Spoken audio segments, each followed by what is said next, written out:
اچھا، میرا تیسرا اور چوتھا اور آخری سوال یہ ہے کہ اگر کوئی ایسا ہے پیر صاحب ہیں کہ جن کے سامنے کچھ با پردہ خواتین ہیں، برقعے وغیرہ میں ہوتی ہیں، وہ سامنے بیٹھتی ہیں اور پیر صاحب کا دیدار کر رہی ہوتی ہیں فیض حاصل کرنے کے لیے، اور وہاں پر پھر وہ نعت خوانی بھی کرتی ہیں خواتین، تو کیا ان کا یہ دیکھنا اور پیر صاحب کے سامنے نعت خوانیاں وغیرہ کرنا یہ شرعاً درست ہے؟ ٹھیک ہے. اور یہ کہتے ہیں ایک پیر صاحب ہیں، ان کے سامنے ان کی جو مریدنیاں ہیں وہ باپردہ ہی تشریف فرما ہوتی ہیں، نقاب میں ہوتی ہیں، باقاعدہ پردہ ہوتا ہے، لیکن وہ اپنی زیارت کروا رہے ہوتے ہیں، اور خواتین پھر نعت شریف وغیرہ بھی پڑھتی ہیں، تو کیا حکم شرع ہوگا؟ دیکھیں، اگر کوئی عورت بالکل برقعے میں لپٹی ہوئی ہے اور نقاب پہنا ہوا ہے تو یقیناً یہ باپردہ ہے، کیونکہ اسی حالت میں یہ روڈوں پہ جاتی ہیں، بازاروں میں جاتی ہیں، اور اگر کوئی آپ سے پوچھے کہ یہ عورت باپردہ ہے کہ بے پردہ، تو آپ فوراً کہیں گے یہ باپردہ ہے، اور کوئی برقعے کے بغیر جا رہی ہو تو اسے کہیں گے آپ یہ بے پردہ ہے. اس کا مطلب اگر وہ پیر صاحب کے سامنے بھی بیٹھی ہیں تو با پردہ ہی ہیں.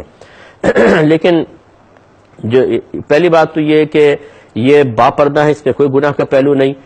دوسرا یہ کہ اس جہت سے اس کو ضرور دیکھنا چاہیے کہ بعض لوگ جب اس قسم کے مناظر کے خاص قصدن پیر صاحب نے سامنے بٹھایا ہو اور مقصود صرف زیارت ہو، اس کو تھوڑا سا ہمارے معاشرے میں عجیب نگاہوں سے دیکھا جاتا ہے. ہاں، اگر وہ پیر صاحب کوئی لیکچر دینا چاہ رہے ہیں، اصلاحی بیان کر رہے ہیں خواتین کے سامنے، تو اس کی گنجائش نکل سکتی ہے کہ مقصود اب اصلاح کرنا ہے.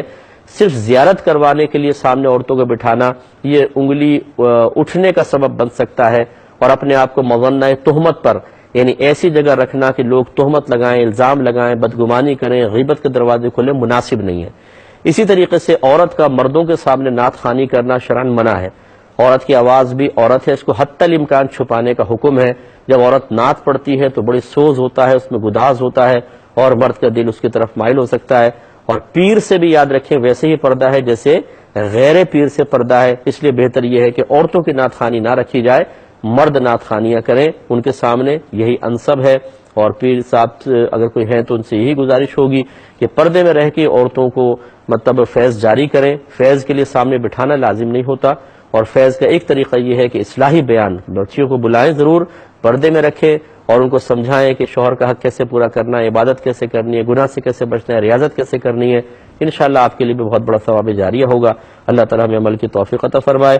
اب چونکہ ہمارے پروگرام کے وقت تقریباً ختم ہو چکا ہے، اپنے میزبان کو اجازت مرحمت فرمائیں.